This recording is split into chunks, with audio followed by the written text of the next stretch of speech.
A Most Dangerous Game. I'm Rebecca Lieb. I'm Jason Horton. And this is Ghost Town.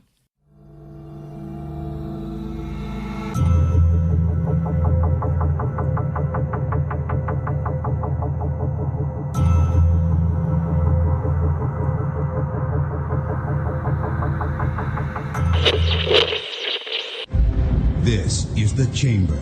Once someone enters, there is no turning back.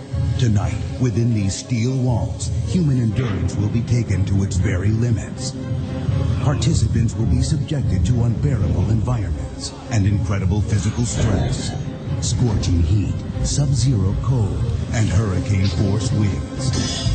If anyone can make it through all 7 levels, they could walk away with more than $100,000. Will it be worth it? Welcome back to the chamber. In the early 2000s, television audiences were captivated by an intense and adrenaline-pumping game show called The Chamber.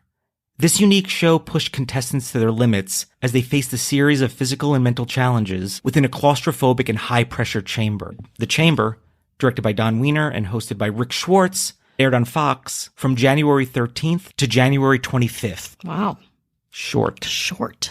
Wonder why? The series was designed to be a more extreme game show in the vein of programs like Fear Factor, Survivor, which were huge at the time, and The Chamber aimed to capitalize on the trend by offering a unique and intense experience for contestants and audiences alike. Each round took place inside a chamber. You don't say.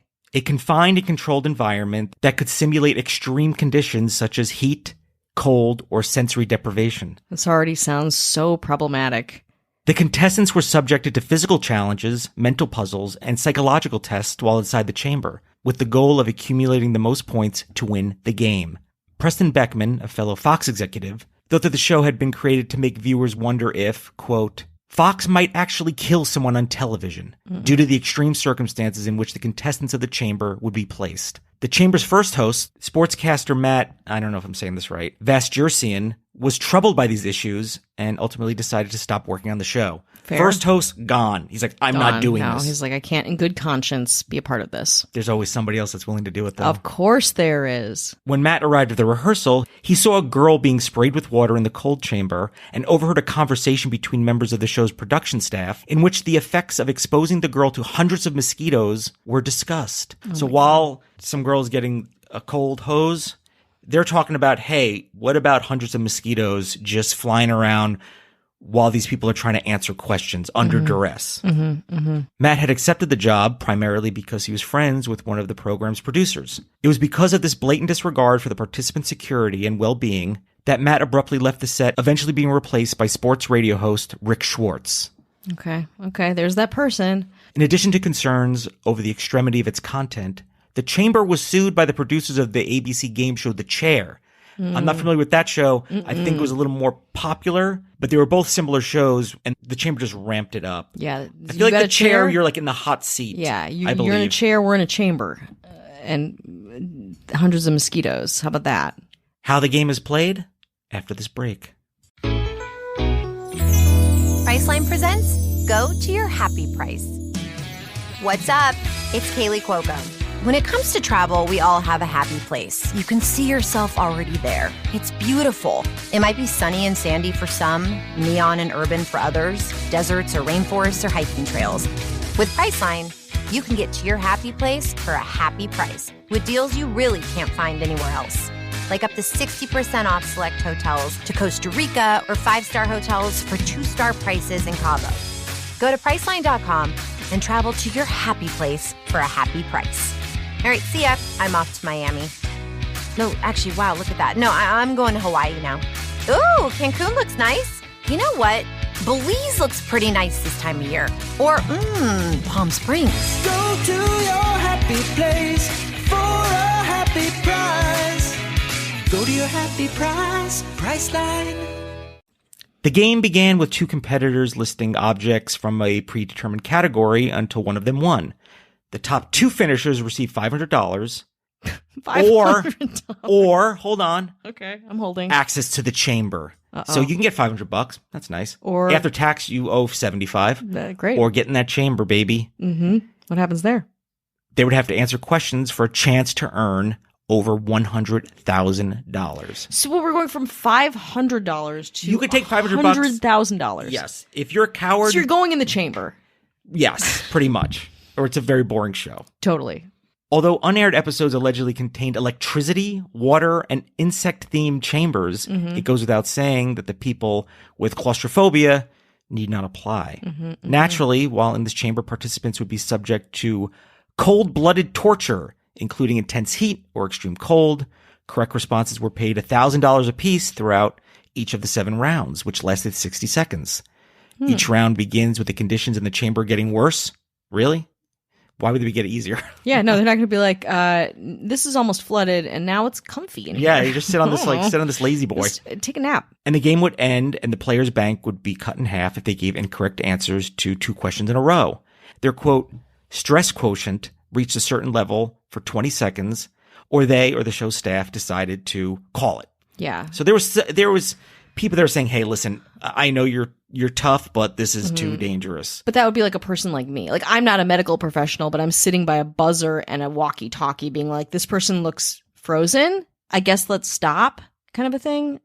Also, I'm not really sure I understand like the scoring of like you get. I don't know. It's all crazy. It's just you get questions that might be, if you're just sitting around, might be easy to answer. But when you're cold or hot or there's mosquitoes or you're getting electrocuted, might be difficult to answer. Yeah. And also like how they add and subtract money to that feels like, from what you've said, a little all over the place as well. It's chaos.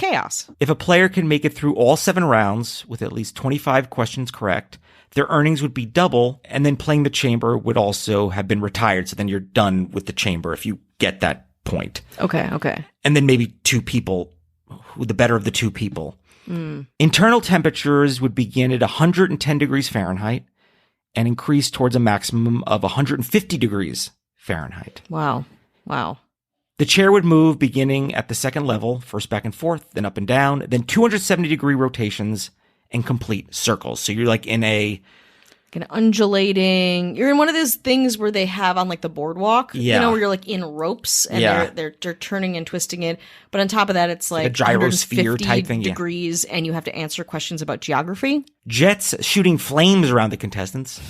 Just around. Cool. And then as far as the cold, the temperatures would begin at 30 degrees Fahrenheit and decreasing towards a minimum of 20 degrees Fahrenheit.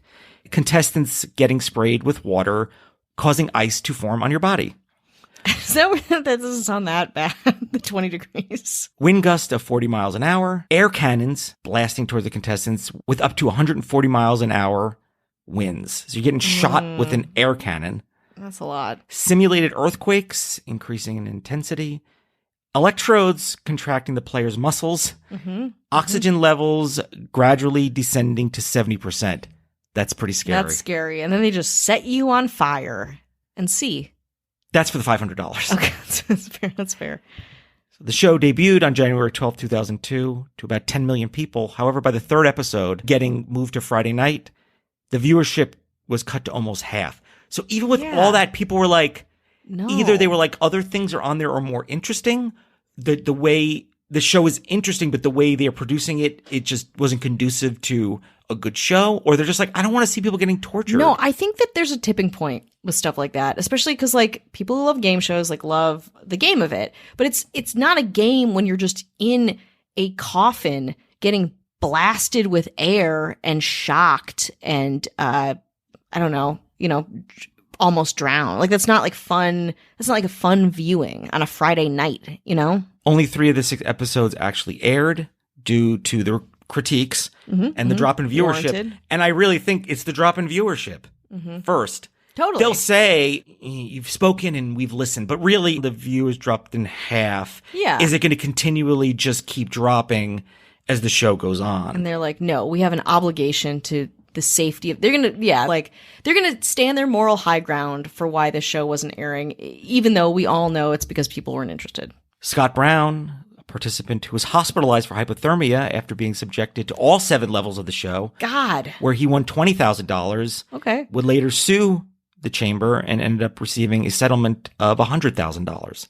I mean, that doesn't sound that bad.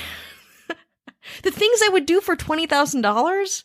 Should I have been a contestant on the show? Here's what I want you to imagine. 3 episodes aired, 3 didn't. Imagine you're on the show of the other 3 episodes. Oh my God. Where I don't know what you get in. Oh, no. Because as someone who worked on game shows, there is a contingency that if it doesn't air, you may not even get the money. And that's horrifying to think of. And also, I was thinking about casting too, and it's like, do you think any casting people asked these people if they had pre-existing conditions that may affect their torture in this chamber? Or like it was just like a checklist and they're like, yeah, you're good.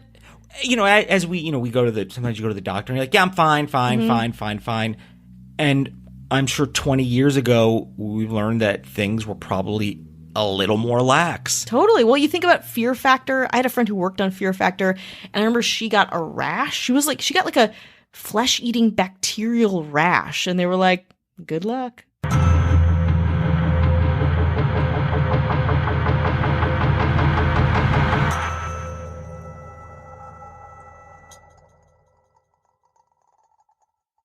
With the Lucky Land Slots, you can get lucky just about anywhere. This is your captain speaking. We've got clear runway and the weather's fine, but we're just going to circle up here a while and get lucky. No, nothing like that. It's just these cash prizes add up quick. So I suggest you sit back, keep your tray table upright, and start getting lucky. Play for free at LuckyLandSlots.com. Are you feeling lucky? No purchase necessary. Void where prohibited by law. 18+ terms and conditions apply. See website for details. Leftovers. Or the DMV. Number 97. Or house cleaning. Or Chumba Casino always brings the fun. Play over 100 different games online for free from anywhere. You could redeem some serious prizes. ChumbaCasino.com. Live the Chumba life. No purchase necessary. Void where prohibited by law. 18+ terms and conditions apply. See website for details. Leftovers. Or the DMV. Number 97. Or house cleaning. Chumba Casino always brings the fun. Play over 100 different games online for free from anywhere. You could redeem some serious prizes. ChumbaCasino.com. Live the Chumba life. No purchase necessary. Void where prohibited by law. 18+ terms and conditions apply. See website for details.